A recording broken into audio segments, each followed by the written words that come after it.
तो इसमें जैसे बायो-सेवर्ट के नियम में हम लोगों ने ये जाना कि किसी धारावाही चालक के एक छोटे से भाग के कारण किसी बिंदु पर चुंबकीय क्षेत्र का मान क्या होता है। तो चुंबकीय क्षेत्र का मान हो जाता है mu naught upon 4 pi I into D L sine theta upon R square. लेकिन अब ये चुंबकीय क्षेत्र क्या है, एक सदिश राशि है, तो भाई इसकी दिशा भी पता चलनी चाहिए। तो परिमाण तो हम लोग यहाँ से निकाल लेंगे। दिशा निकालने के लिए हमारे पास दो नियम हैं, एक है दाएं हाथ की हथेली का नियम नंबर 1 और एक है मैक्सवेल के दक्षिणावर्ती पेंच का नियम। तो देखिए, दाएं हाथ की हथेली का नियम नंबर 1 ये कहता है कि अपने दाहिने हाथ के पंजे को इस तरफ फैलाइए, ठीक है, कि अंगूठा जो है और ये चारों उंगलियां इस तरीके से हो जाएं। तो अंगूठा अगर जाएगा चालक में बहने वाली धारा की दिशा में और चारों अंगुलियां उस बिंदु की ओर संकेत करेंगी जिस बिंदु पर चुंबकीय क्षेत्र की दिशा निकालनी है, तो हथेली के लंबवत हथेली से धक्का देने की जो दिशा होगी वही चुंबकीय क्षेत्र की। तो आप देखें, जैसे यहाँ पर इस चालक तार में देखिए इधर की ओर धारा बह रही है, तो हम अपने दाएं हाथ के पंजे को इस तरफ फैलाएंगे कि अंगूठा किधर जाए, धारा की दिशा में, और चारों उंगलियां जो हैं उस बिंदु की ओर संकेत करेंगी जिधर चुंबकीय क्षेत्र निकालना है। तो ये हमारी हथेली से जो धक्का देने की दिशा होगी वही चुंबकीय क्षेत्र की दिशा हो जाएगी। तो किधर धक्का दे रहा है, अंदर की तरफ, तो चुंबकीय क्षेत्र हो गया कागज के तल के लंबवत अंदर की तरफ। देखिए, न्यूमेरिकल लगाते समय या चैप्टर में, थ्योरी में, दोनों में आप एक चीज़ ध्यान रखिएगा कि जैसे हम लोग सदिश राशियों में एक हेड और एक टेल होता है, ठीक है, तो अगर हम किसी भी सदिश राशि को अगर सामने से देखेंगे तो उसका हेड दिखाई देगा, और हेड जो है वो पॉइंट की तरह से होता है और टेल जो होता है वो क्रॉस की तरह से। तो अगर चुंबकीय क्षेत्र अंदर की तरफ है तो आप पीछे से देखोगे तो आपको टेल दिखेगा कि हेड दिखेगा, टेल दिखेगा। तो यहाँ पर ये चुंबकीय क्षेत्र को जो आप दिखाओगे वो क्रॉस से दिखाओगे। किसे दिखाओगे? क्रॉस का मतलब चुंबकीय क्षेत्र कागज के या ब्लैकबोर्ड के तल के लंबवत अंदर की तरफ। अब यही बिंदु P इधर ना हो करके इस साइड होता तब, तो यहाँ पर देखिए चुंबकीय क्षेत्र की दिशा कैसे निकलती है, अंगूठा जाता धारा की दिशा में, चारों उंगलियाँ उसकी तरफ संकेत करती, तो हथेली से धक्का देने की दिशा किधर आती, बाहर की तरफ। तो ये हो जाता है, तो बाहर की तरफ है मतलब हमको हेड दिखाई देता है, तो ये पॉइंट से दिखाया जाएगा, ठीक है। तो समझ गए आप। देखिए, इस चैप्टर में जो आप न्यूमेरिकल वगैरह करोगे तो बिना दिशा निकाले आप न्यूमेरिकल नहीं लगा पाएंगे, इसलिए ये सब नियम आपको याद रखना पड़ेगा। समझ गए आप। तो ये था दाएं हाथ की हथेली का नियम नंबर 1, ठीक है। अब मैक्सवेल का दक्षिणावर्ती पेंच का नियम देखिए। मैक्सवेल का दक्षिणावर्ती पेंच का नियम ये कहता है कि दाहिने हाथ में अपने पेंचकस को पकड़िए, और पेंचकस को पकड़ करके आपको करना क्या है कि पेंच को कसना है। क्या करना है? तो पेंच को कसते समय पेंच की नोक जिस दिशा में जाएगी, अगर वो धारा की दिशा हुई, तो पेंच को कसते समय मेरा अंगूठा जिधर घूमेगा वही चुंबकीय क्षेत्र की दिशा हो जाएगी। कहानी समझ में आई? तो आप देखो, जैसे यहाँ पर धारा किधर की तरफ जा रहा है, तो आप देखो जैसे पेंचकस को अगर हमने हाथ में पकड़ा तो पेंचकस किधर घुमाना चाहिए, ऐसे या ऐसे, जैसे पहले घुमा रहे थे इधर। तो अगर हम ऐसे पेंचकस को घुमाते हैं तो पेंच की नोक किधर जाएगी, तो हमारा अंगूठा देखिए किधर घुमा, ऐसे। तो देखिए चुंबकीय क्षेत्र इधर से बाहर निकलेगी और इधर अंदर जाएगी। समझ में आई बात। और एक और बहुत सिंपल है जो कि बुक में नहीं दिया हुआ है, एक इससे भी सिंपल मेथड है, वो ये है कि जैसे जिस दिशा में धारा जा रही है, मतलब चालक तार पहले आप देख लो, चालक तार में आपको पता है कि भैया धारा ऊपर की तरफ जा रही है, तो आपको करना क्या है कि दाहिने हाथ के अपने चारों अंगुलियों को इस चालक तार के चारों तरफ लपेटना है, और इस तरह से लपेटना है कि अंगूठा जाना चाहिए धारा की दिशा में। तो अंगुलियों को जिस डायरेक्शन में आप लपेटोगे वही चुंबकीय क्षेत्र की दिशा हो जाएगी। तो देखिए इसमें धारा किधर जा रही है, तो हमारा अंगूठा ऊपर होना चाहिए, ये देखिए लपेट रहे हैं, तो चुंबकीय क्षेत्र ऐसे हुआ, मतलब इधर से ऐसे ऐसे गोल गोल घूम रहा है। मतलब ये ध्यान रखिएगा कि किसी भी चालक तार के चारों तरफ चुंबकीय क्षेत्र रिंग की तरह होता है, वलय की तरह, ऐसे ऐसे करके बड़ा बड़ा रिंग बनाता जाएगा। जितना दूर जाएंगे उतना बड़ा होता जाएगा। नज़दीक से शुरू होगा ऐसे ऐसे गोल गोल, और जितना दूर जाएंगे वो रिंग उतना ही, मतलब किसी भी चालक तार के चारों ओर चुंबकीय क्षेत्र वलयाकार होता है। ठीक है। अब धारा ऊपर की तरफ जा रही है तो ये ऐसे है, अगर ये धारा नीचे जाती तो उल्टा होता। कहानी समझ गया? तो ये सब नियम याद रखिएगा, क्या किस काम के लिए? हाँ, चुंबकीय क्षेत्र की दिशा निकालने के लिए। न्यूमेरिकल लगाते समय आपको दोनों चीज़ें निकालनी पड़ेंगी कि परिमाण क्या है और दिशा क्या है। अब आप नेक्स्ट हेडिंग डालिए, म्यू नॉट तथा एप्सिलॉन नॉट में संबंध।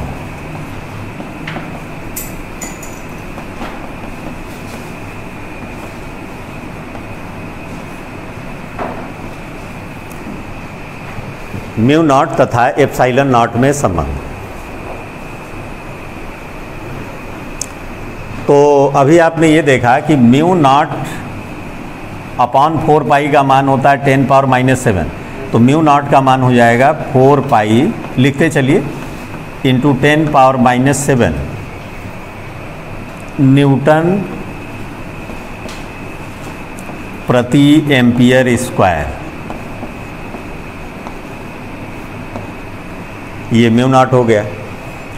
और कूलाम के नियम में हम लोगों ने पढ़ा था कि 1/4 पाई एप्सिलॉन नॉट का मान होता है कितना? 9 × 10⁻⁹, और इसका मात्रक क्या आता है? न्यूटन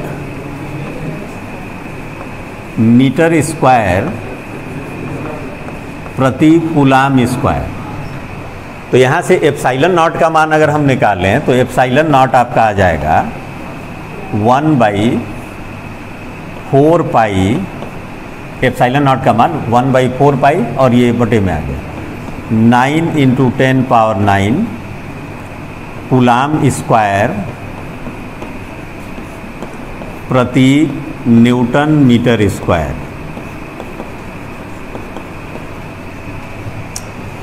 अब ये म्यू नॉट का एप्सिलॉन नॉट में अगर हम गुणा कर दें तो mu not into epsilon not is equal to आ जाएगा 4 पाई इंटू 10⁻⁷ न्यूटन प्रति एम्पियर स्क्वायर इंटू, अब एप्सिलॉन नॉट का मान ये हो गया 1/4 पाई इंटू 9 × 10⁻⁹। कूलाम स्क्वायर है तो Q इजकल टू होता है IT, तो इसको आप लिख सकते हो ampere square into second square upon newton into metre square. अब देखिए क्या क्या कैंसिल हो गया है।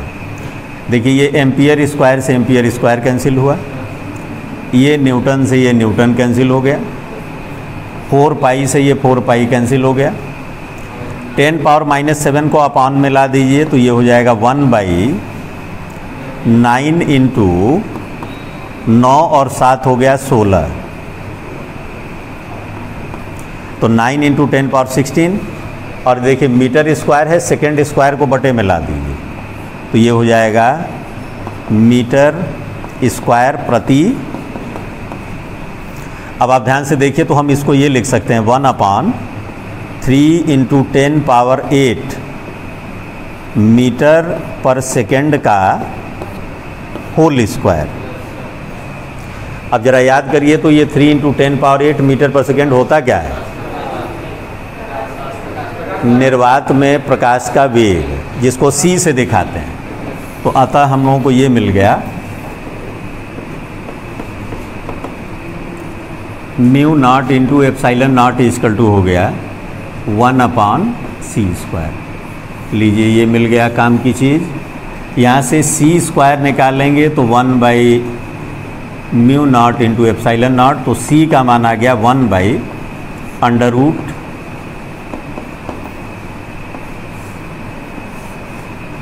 मतलब 1/√म्यू नॉट इंटू एप्सिलॉन नॉट जो है प्रकाश के वेग के बराबर होता है। तो ये बोर्ड के एग्जाम में अक्सर आता है कि भाई mu naught into epsilon naught का विमीय सूत्र लिखिए। अब जिसको ये वाला संबंध याद है ये तो तुरंत 2 लाइन में लिख देगा, और जिसको नहीं पता है वो म्यू नॉट का विमीय सूत्र अलग निकालेगा, एप्साइलन नॉट का अलग निकाले, बड़ा लेंदी कर देगा। लेकिन यहाँ से अगर आप देखिए तो हमको पता है कि mu not into epsilon naught is equal to 1/c² है ना। तो ये mu not into epsilon naught का मात्रक हो गया सेकेंड स्क्वायर बटे मीटर स्क्वायर, मतलब t² इंटू l⁻⁻²। तो ये जो है आसानी से आप यहाँ से निकाल सकते हैं।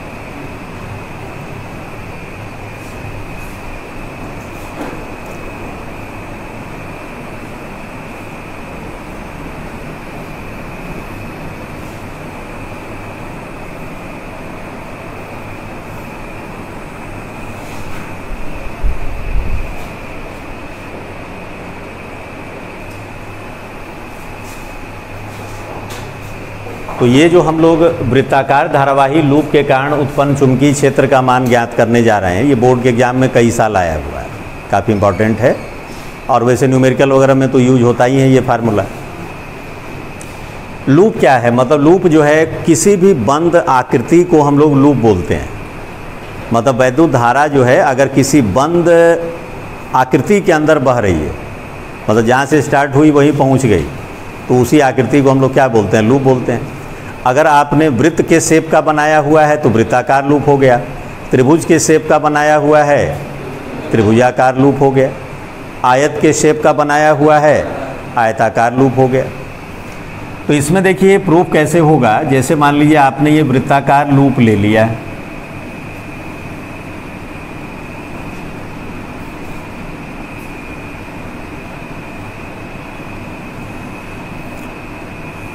इसमें हम लोग इतना इसको नज़दीक लाए हैं कि लगभग इसको बंद माना जा सके। इस लूप की त्रिज्या मान लीजिए है कैपिटल R, त्रिज्या कितनी है? और इसमें देखिए धारा ये ऐसे आई, ये धारा यहाँ से आया, इधर से हो करके ऐसे हो करके और इधर निकल गया, ठीक है। और हमको इस लूप के केंद्र पर उत्पन्न चुंबकीय क्षेत्र का मान ज्ञात करना है। अब भाई हमारे पास तो फार्मूला है बायो-सेवर्ट का नियम। क्या है? तो बायो-सेवर्ट के नियम से ही ज्ञात होगा। और बायो-सेवर्ट का नियम सीधे एक लंबे चालक के कारण चुंबकीय क्षेत्र नहीं बताता है, वो उसके छोटे छोटे भागों के कारण बताता है। तो अगर हम इस लूप को छोटे छोटे भागों में विभाजित कर दें, क्या कर दें, और प्रत्येक भाग की लंबाई वही आपकी dl है, ठीक है। तो किसी एक छोटे भाग के कारण जिसकी लेंथ मान लीजिए कितनी है, dl है, इस छोटे से भाग के कारण इसके केंद्र पर उत्पन्न चुंबकीय क्षेत्र का मान क्या होगा? तो देखिए ये हो जाएगा dB इक्वल टू, ध्यान से देखिएगा प्रूफ बड़ा छोटा सा है, dB इक्वल टू हो जाएगा, मान लीजिए कि हमारा लूप जो है निर्वात या वायु में, तो dB इक्वल टू हो गया म्यू नॉट अपॉन 4 पाई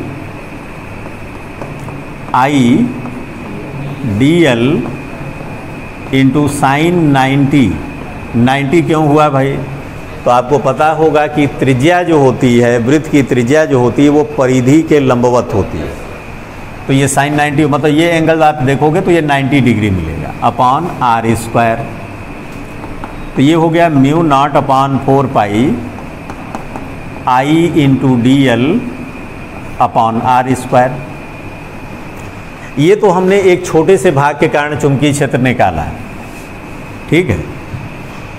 तो अब जरा सा देखा जाए कि चुंबकीय क्षेत्र की दिशा क्या होगी। तो चुंबकीय क्षेत्र की दिशा के लिए देखिए धारा तो इधर की तरफ बह रही है, तो अंगूठा इधर गया, चारों उंगलियां इसकी तरफ संकेत की, तो किधर आ रहा है? ये लूप के तल के लंबवत बाहर की तरफ आ रहा है। तो अगर हम इसी तरह से इसका जितना भी भाग है, ये कोई भी भाग आप लीजिए, देखिए इसके कारण निकालेंगे तो भी बाहर की तरफ, इसके कारण भी बाहर, मतलब हमारे पूरे लूप के हर छोटे भाग के कारण चुंबकीय क्षेत्र की दिशा जो होगी वो लूप के तल के लंबवत बाहर की ओर होगी। तो भैया जब सब एक ही दिशा में हैं तो पूरे लूप के कारण चुंबकीय क्षेत्र निकालोगे तो सबका योगफल हो जाएगा। योगफल को हम लोग जो है जब भी दिखाते हैं तो सिग्मा से दिखाते हैं। तो पूरे लूप के कारण चुंबकीय क्षेत्र हो जाएगा B = सिग्मा dB। क्या हो जाएगा? सिग्मा dB, मतलब सभी चुंबकीय क्षेत्र का योगफल। तो ये हो गया सिग्मा, और dB का मान हो गया μ0/4π I × dl × r²। अब इसमें जो जो कांस्टेंट हैं, जो अचर हैं, उनको बाहर कर लीजिए। तो अचर राशियों में जैसे ये μ0/4π हो गया, I/r² हो गया, तो योगफल किसका होगा? dl का। ठीक, अब आप ये सिग्मा dl का मतलब ये जितनी भी छोटे छोटे लंबाई थे सबको जोड़ दीजिए। तो सबको जोड़ेंगे तो ये क्या आ जाएगा? पूरे वृत्त की परिधि आ जाएगी। तो पूरे वृत्त की परिधि हो गई ये μ0/4π I/r², और ये सिग्मा dl हो गया आपका 2πr। ठीक है, देखिए एक r से ये स्क्वायर कैंसिल हो गया, और ये 2π से 2π कैंसिल होगा, तो इस तरह से b का मान आ गया μ0 I/2r। ये देखिए फार्मूला है। अब जैसे न्यूमेरिकल लगाते समय अब क्वेश्चन यहीं से घुमाता है, वो क्या करेगा कि ये पूरा लूप ना दे करके ऐसे बना देगा। ये ऐसे कर दिया, यहाँ ऐसे किया, ऐसे से मिला दिया, और ये धारा जा रही है। ये बोल दिया कि भैया इसकी त्रिज्या जो है कैपिटल R थी, और ये कोण जो है 30 डिग्री है। अब आप बताइए कि इस चाप के कारण यहाँ चुंबकीय क्षेत्र का मान क्या होगा? तो यहाँ तक आप ऐसे ही आओगे। अब बस ये सिग्मा dl, तो सिग्मा dl मतलब ये छोटे छोटे भागों को अगर आप जोड़ोगे तो पूरे ये चाप की लंबाई आ जाएगी। और आप जानते हो कि कोण बराबर होता है चाप बटा त्रिज्या। कोण बराबर क्या होता है? चाप बटे त्रिज्या। तो चाप बराबर हो जाएगा कोण गुणे। तो इसमें ये ध्यान रखिएगा इस फार्मूले को लगाते समय, यहाँ कोण जो है हमेशा रेडियन में होना चाहिए, कभी गलती से डिग्री में मत रख दीजिएगा। तो ये 30 डिग्री है, इसको रेडियन में कन्वर्ट कर दिया, तो ये हो गया आपका π/6 × r। तो बस यही मान उठा करके आप यहाँ रख देंगे। तो ये इस लूप के ये जो चाप है इसके कारण यहाँ चुंबकीय क्षेत्र आ जाएगा। तो इस तरह के क्वेश्चन आपको न्यूमेरिकल में मिलेंगे, तो उसके लिए आप ये पार्ट याद रखिएगा, डायरेक्ट इसको यूज करिएगा। मतलब ये पूरा रखना है, इसके साथ सिग्मा dl रखना है। ठीक, अब यही अगर लूप के स्थान पर मान लीजिए हमने क्या किया कि कई फेरों की कुंडली बना दी, मतलब एक उसके ऊपर दूसरा फिर तीसरा ऐसे करके, मतलब n फेरों की एक कुंडली है। तो उस केस में यहाँ पर क्या होगा कि हर लूप अपने केंद्र पर चुंबकीय क्षेत्र उत्पन्न करेगा। तो n लूप हैं, तो एक लूप ने इतना उत्पन्न किया, तो n लूप कितना उत्पन्न करेंगे? तो ये हो जाएगा B = μ0 Ni/2r। ये कुंडली के कारण हो जाएगा, वृत्ताकार कुंडली के केंद्र पर उत्पन्न चुंबकीय क्षेत्र। ठीक है, तो ये फिगर पहले बनाइए। तो अब हम लोग जो है वृत्ताकार धारावाही लूप के अक्ष पर उत्पन्न चुंबकीय क्षेत्र का मान ज्ञात करेंगे। ठीक है, अक्ष मतलब समझिए जैसे ये रिंग हो गया, वलय हो गया। अभी तक हम लोग इसके सेंटर पे निकाले थे, अब क्या है मान लीजिए इसका ये अक्ष हो गया, तो ये अक्ष पे कोई बिंदु लेंगे और वहाँ चुंबकीय क्षेत्र निकालें। तो इसमें थोड़ा सा समझना जरूरी है, क्योंकि इसका फिगर जो बनेगा ये तो होगा 3 डायमेंशनल में, क्योंकि ये देखिए एक प्लेन हो गया और ये आ रहा है दूसरा। तो 3D वाला फिगर जब 2D में बनता है तो उसको समझना थोड़ा सा मुश्किल हो जाता है कि कैसे फिगर बन रहा है, क्या हो रहा है। तो आप देखें हम यहाँ पर बना रहे हैं, ये मान लीजिए हमने एक वृत्ताकार लूप ले लिया। इस लूप में कैसे क्या हो रहा है उसको थोड़ा सा प्रैक्टिकली आपको बता दें। आप ऐसे इमेजिन करिए कि ये लूप था, ठीक है, इसमें धारा ऐसे बह रही है और इसको हमने ऐसे थोड़ा सा तिरछा करके आपको दिखाया हुआ है। तो फिगर में अगर ऐसे बना देंगे तब तो सीधा एक तो खाली ये दिखेगा, लेकिन इसको थोड़ा ऐसे कर दिया गया, घुमा दिया गया। तो इसमें धारा देखिए ऐसे जा रही है। मतलब प्रैक्टिकली अगर बात करिए तो ये धारा ऐसे जा रही है, ठीक। तो मतलब अगर हम इस तरह से अगर आपको दिखाएं तो ये मान लीजिए हमारा ये वलय है, इसमें धारा ऐसे जा रही है। तो ये हमारा ये इसका अक्ष हो गया। इस अक्ष पे इधर कोई बिंदु है जिस पर हमको चुंबकीय क्षेत्र का मान निकालना है, ठीक। तो इसके लिए हम लोग करेंगे क्या कि कोई वलय वलय है तुम लोग के पास भाई, ले आओ ले आओ, उसका खोल के ले आओ। एक लड़का कोई आओ यहाँ हमारे पास, वो खोल दिया ले दो। हाँ तो ले आओ, बड़ा वाला ले आओ ना। ये क्या ये है यार, ये ला। अरे मोटे से मतलब नहीं है यार। चलो एक लड़का आओ यहाँ, अरे तुम ही आओ, माता वाला पकड़ो। हाँ मास्क लगाए रहना, यहाँ ऊपर ऐसे पकड़ो। तुम इधर ऐसे हो जाओ, ऐसे। हाँ चलो हो गया यार, चलो ठीक। इधर आओ, ऊपर करो। ये देखिए ये वलय है आपका। हम जो वहाँ फिगर में बनाएंगे उस चीज़ को आप यहाँ प्रैक्टिकली पहले समझ लीजिए। मान लीजिए ये इसका अक्ष हो गया जो इसके केंद्र से होकर के पास कर रहा है, ठीक। इसमें धारा इधर की तरफ ऐसे बह रही, मतलब आपके अनुसार ये क्लॉकवाइज बह रहा है। तो हमको जो है यहाँ पर चुंबकीय क्षेत्र निकालना है। तो हम क्या करेंगे, इस पूरे वलय को छोटे छोटे भागों में बांट देंगे। वलय को क्या करेंगे, तो छोटे छोटे भाग में बांट देंगे। तो इसके बाद देखिए हम इसमें 2 भाग लेंगे अपने फिगर में समझने के लिए, फिर उसी के आधार पर बाकी डिसाइड हो जाएगा। तो मान लीजिए एक भाग हमने ऊपर ले लिया, ठीक है, और उस भाग के व्यासतः अभिमुख दूसरा ले लिया। जैसे यहाँ लिया तो इसके व्यासतः अभिमुख मतलब ये पीछे है, ठीक, इसके नीचे। इसको इंग्लिश में बोलते हैं डायमेट्रिकली अपोजिट। क्या बोलते हैं? तो आप देखिएगा ज़रा सा, जैसे ये हमने लिया यहाँ पर छोटा सा भाग, ये हमारा ये अक्ष हो गया। और मान लीजिए यहाँ बिंदु P है जिस पर हमको चुंबकीय क्षेत्र का मान निकालना है इस छोटे से भाग के कारण। तो यहाँ क्या होगा, अगर आप ध्यान से देखें कि अब हमको फिर वही बायो-सेवर्ट का नियम लगाना है। तो बायो-सेवर्ट के नियम में dB = होता है μ0/4 पाई I dl sin θ/r²। तो भैया dl भी चाहिए, तो dl तो मान लीजिए छोटा सा भाग था, इसकी लंबाई हो गई। थीटा चाहिए अब हमको, तो थीटा के लिए आप अगर ध्यान से देखें, अगर ये हमारे वृत्त की परिधि है तो इसके किसी भी पॉइंट पे अगर हम एक कोई लाइन खींचेंगे तो वो आप अगर ध्यान से देखें तो ये जो लाइन बनेगी, ये लाइन जो है इस परिधि के साथ 90 डिग्री का कोण बनाएगी। कहीं भी ये रहेगा, देख रहे हैं, ये कहीं भी रहेगा, ये कोण 90 ही रहेगा। कहानी समझ में आ रही है?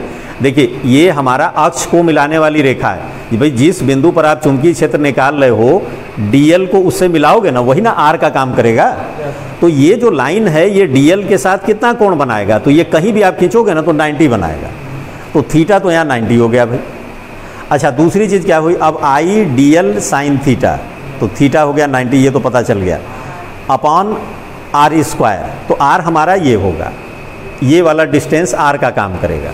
तो यहाँ देखो वृत्त की त्रिज्या अगर हम कैपिटल R मानते हैं और ये केंद्र से ये दूरी x मानते हैं, तो ये वाली दूरी हो जाएगी r² + x², पाइथागोरस प्रमेय।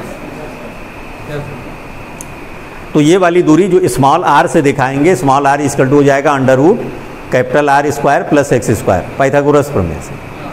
अब तीसरा जो सबसे महत्वपूर्ण काम है कि भैया इस चुंबकीय क्षेत्र की दिशा क्या होगी। तो दिशा निकालने के लिए दाएं हाथ की हथेली का नियम नंबर 1 यूज होगा। तो दाएं हाथ की हथेली का नियम नंबर 1 क्या कहता है कि देखिए जैसे ये हो गया, इस पॉइंट पर हमको चुंबकीय क्षेत्र निकालना है।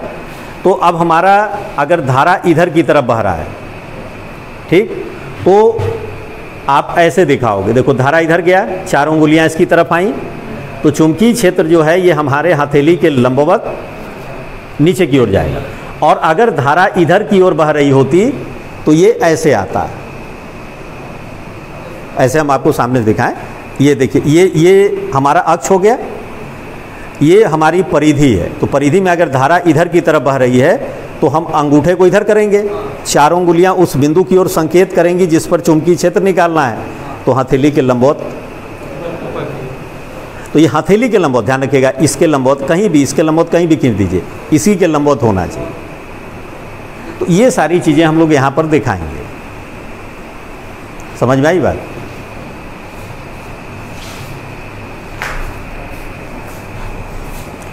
तो यहाँ पर देखें अब आप ध्यान से, ये देखिए केंद्र हो गया इसका, इसका अक्ष हमने ये खींच लिया है, यहाँ पर ये हमने DL लिया, छोटा सा भाग,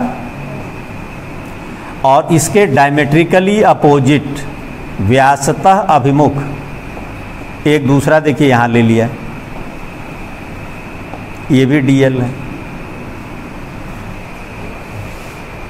ठीक, हम जो वलय को दिखा रहे हैं इसके अनुसार है कि हम दिखा रहे हैं कि धारा इसमें इधर की तरफ जा रही है, ऐसे ऐसे आ रही है। ठीक, तो ये अंगूठा अगर धारा की दिशा में जा रहा है तो चुंबकीय क्षेत्र ये हथेली के लंबवत होगा। तो देखिए हथेली की दिशा क्या थी, देखिए यहाँ से ऐसे मिलाइए,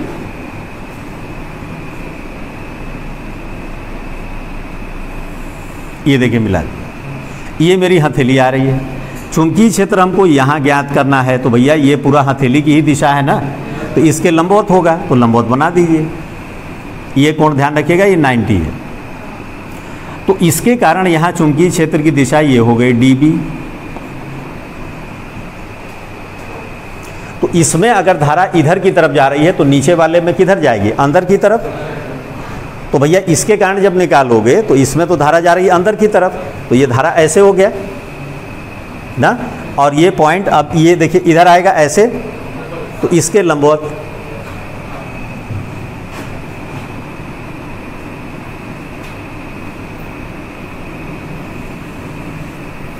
ये दूरी आपका वही स्मॉल r ये रहेगा, ये कैपिटल R हो गया, और केंद्र से ये दूरी मान लीजिए आपकी स्मॉल x हो गई।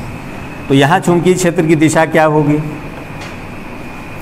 देखिए इसके लंबवत, तो इसके लंबवत जो है ऐसे खींच लिया आपने। ये ध्यान रखना है कि ये 90 लेना है। ये हो गया मान लीजिए आपका DB डैश बोल देते हैं इसको। ठीक, अब आगे देखिए आप, अगर हम इस कोण को अगर थीटा मान लें, ये कोण भी थीटा होगा। अब अगर हम आपसे पूछें कि यार यहाँ पर एक लंबवत रेखा खींच लेते हैं, हम आपसे पूछें कि ये बताओ ये वाला कोण कितना होगा, तो देखो ध्यान से, ये थीटा है, ये पूरा 90 है, ध्यान से देखिएगा, ये पूरा 90 है, ये थीटा है, तो इधर वाला कोण ये कितना बचा है भाई। किसी भी लाइन पर पूरा जो कोण बनता है 180 बनता है, तो 180 में से 90 प्लस थीटा को घटा दीजिए, तो ये आ जाएगा 90 माइनस थीटा। ये 90 माइनस थीटा हो गया, तब तो ये तो थीटा बचा ना, क्योंकि ये पूरा 90 है। तो अब आप ध्यान से देखें, इस DB के दो घटक निकलेंगे, आयताकार घटक। तो DB का एक घटक इधर आएगा, ये होगा DB cos थीटा, DB, और इसके लंबवत इधर क्या आएगा। इसी तरह से ये DB डैश जो आप देख रहे हो, सेम इसी तरह से ये भी थीटा ही होगा। तो DB डैश का इधर जो घटक आएगा वो आएगा DB डैश cos थीटा, और इसके लंबवत इधर क्या आ जाएगा, DB dash sine theta. Clear हो रहा है? अब देखो ये दोनों तो एक दूसरे के लंबवत हो गए। अब आप देख रहे हो जो लंबाई इसकी वही लंबाई इसकी, जितनी धारा इसमें उतनी ही धारा इसमें, जो दूरी ये वही दूरी ये, और थीटा तो दोनों केस में 90 है ही है। तो ये दोनों परिमाण में तो समान हैं, लेकिन दिशाएं अलग अलग हैं। तो भैया DB और DB डैश अगर परिमाण में समान है, तो इसका मतलब हुआ कि DB cos थीटा और DB डैश cos थीटा भी परिमाण में समान होंगे और दिशा में, तो ये एक दूसरे को क्या करेंगे, कैंसिल कर देंगे। तो ये जो अक्ष की दिशा वाले हैं ये आपस में क्या होंगे, जुड़ जाएंगे। तो कहने का मतलब ये हो गया कि हम लोगों ने खाली ये दो ठो लिया था ना, इसी तरह से जैसे एक यहाँ ले लें, इसका एक विपरीत वाला यहाँ ले लें, एक यहाँ ले लें, इसका विपरीत वाला यहाँ ले लें। तो जितने भी हम डायमेट्रिकली अपोजिट मतलब व्यासता अभिमुख वाले जितने भी अवयव लेंगे उनका अक्ष के लंबवत वाले घटक तो कट जाएंगे, लेकिन अक्ष के अनुदिश वाले जितने भी घटक हैं वो जुड़ जाएंगे। तो हमको सिग्मा किसका लेना होगा? dB साइन थीटा का। dB साइन थीटा का सिग्मा ले लेना है, बस वही हम लोगों का, उसी को हल करते चले जाएंगे, हम लोग का आंसर आ जाएगा। तो इसमें पूरी कहानी जो है देखिए यही है, मतलब फिगर बनाना सबसे मेन प्रोसेस है। बाकी आप देखें बड़े आराम से ये प्रूफ होने वाला है। देखिए dB का मान पहले हमने निकाल लिया, तो dB तो हमारा देखिए ये हो गया I mu naught upon 4 pi I dl sine 90 upon r square, r यहाँ स्मॉल r स्क्वायर, ठीक। तो ये आ गया आपका म्यू नॉट अपॉन 4 पाई और I dl by r square, इसको अलग रख लीजिए। अब हमने आपको बताया ही कि भाई जितने भी हमारे चुंबकीय क्षेत्र निकलेंगे हर खंड के कारण, उन सब के अक्ष के लंबवत वाले घटक जो है कैंसिल हो जाएंगे और अक्ष के अनुदिश वाले जुड़ेंगे। और अक्ष के अनुदिश वाले हैं क्या? dB sine theta. तो संपूर्ण लूप के कारण चुंबकीय क्षेत्र हो जाएगा B equal to sigma dB और dB साइन थीटा। तो मान रखिए जरा यहाँ, सिग्मा dB का मान कितना है? Mu naught by 4 pi I into dl by r square, और साइन थीटा इक्वल टू होगा, साइन थीटा इक्वल टू लंब बटा कर्ण। तो लंब हो गया यहाँ कैपिटल R और कर्ण हो गया, क्लियर हो रहा है सब लोगों को? अब इसमें देखिए जो जो कांस्टेंट है बाहर करिए। तो कांस्टेंट में देखिए म्यू नॉट अपॉन 4 पाई बाहर, I by R cube, I upon R cube into capital R, ये पूरा पूरा बाहर निकल आया और ये हो गया सिग्मा dl। सिग्मा dl मतलब ये छोटे छोटे जितने लंबाई हैं सबको जोड़ दीजिए, तो 2 पाई r। तो ये हो गया आपका mu naught by 4 pi I by R square into capital R, R cube, हाँ आर क्यूब है ना। और ये सिग्मा dl का मान कितना हो गया? 2 pi capital R। Small r का मान हमारा यहाँ से कितना आ जाएगा? देखिए स्मॉल r का मान आ जाएगा under root capital R square plus X square. तो r क्यूब, देखो अब ये इसका मतलब ये हो गया कि r square plus X square की पावर हाफ है ये ना r का मान। तो यहाँ से r क्यूब निकालोगे तो ये r square plus X square power 3/2 हो जाएगा। तो ये मान यहाँ रख दी। अब यहाँ पर देखिए फिलहाल तो ये पाई से एक पाई कैंसिल हुआ, 2 दूनी 4, तो mu naught I R square upon 2 और आर क्यूब मतलब ये R square plus X square की पावर, ये लीजिए फार्मूला आ गया। अब यही फार्मूला जो है इसमें देखिए क्या था, इसके पहले जो हम लोग प्रूफ किए थे उसमें ये जो बिंदु P था ये उसके केंद्र पे था। तो जब ये बिंदु P केंद्र पे आ जाएगा तो x का मान 0 हो जाएगा। तो यहाँ पर अगर x का मान 0 रख दोगे तो 2 से 2 कटेगा, r क्यूब हो जाएगा। ये r स्क्वायर से r क्यूब का ये 2r कटा, तो म्यू नॉट आई अपॉन 2r, वही फार्मूला आ गया। अब यही आप जो है लूप की जगह पर n फेरों की कुंडली रख दिए होते तो कैपिटल N से इसमें और गुणा हो जाता। समझ में आ रहा है?